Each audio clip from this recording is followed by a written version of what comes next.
மருதமலை அடிவாரம் அருள்மிகு ஸ்ரீ வள்ளியம்மன் திருக்கோவில் தைப்பூசம் விழா மற்றும் திருக்கல்யாண உற்சவ திருவிழா.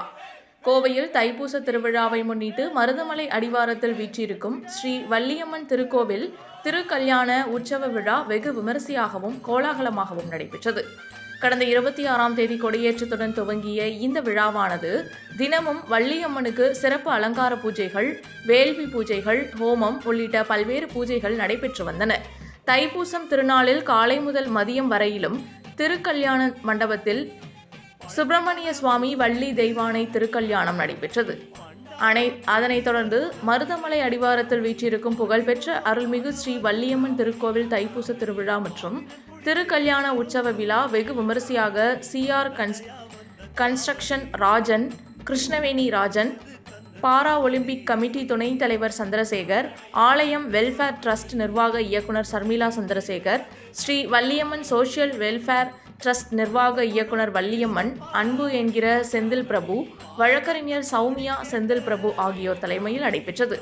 இவ்விழாவிற்கு கணபதி பாலாஜி, ஆர் செல்வராஜ், நாகராஜ், செல்வராஜ் ஆகியோர் முன்னிலை வகித்தனர். காலை முதலே பல்வேறு சிறப்பு பூஜைகளுடன் துவங்கிய இந்நிகழ்ச்சியில் மங்கள இசை, விக்னேஸ்வர பூஜை, புண்ணியாக வாஜனம், கலச பூஜை, கலச வாகனம், வேத பாராயணம், சிறப்பு மூலமந்திரம், ஹோமம், விசேஷ திரவியம், அபிஷேகம் மற்றும் அருள்மிகு வள்ளி தேவசேனா சமேத கல்யாண சுப்பிரமணிய சுவாமிக்கு திருக்கல்யாண உற்சவ பூஜை, மகா தீபாராதனை மற்றும் சுவாமி திருவீதி உலா நடைபெற்றது. இத்திருவீதி உலாவானது மேளதாளங்கள் முழங்க வள்ளியம்மன் திருக்கோவில் இருந்து புறப்பட்டு ஊர்வலமாக மருதமலை அடிவாரம் சென்று மீண்டும் கோவிலை அடைந்தது. இதில் லட்சக்கணக்கான பக்தர்கள் பக்தி பரவசத்துடன் ஆடிப்பாடி அம்மனை தரிசித்து அருள் பெற்றனர்.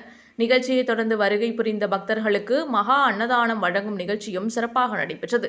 இவ்விழாவிற்கான அனைத்து ஏற்பாடுகளையும் Shri Valliammai social welfare trust Masilamani Vijayakumar, Eswara Sivam, Sri Dineswaran ஆகியோர் சிறப்பாக செய்திருந்தனர்.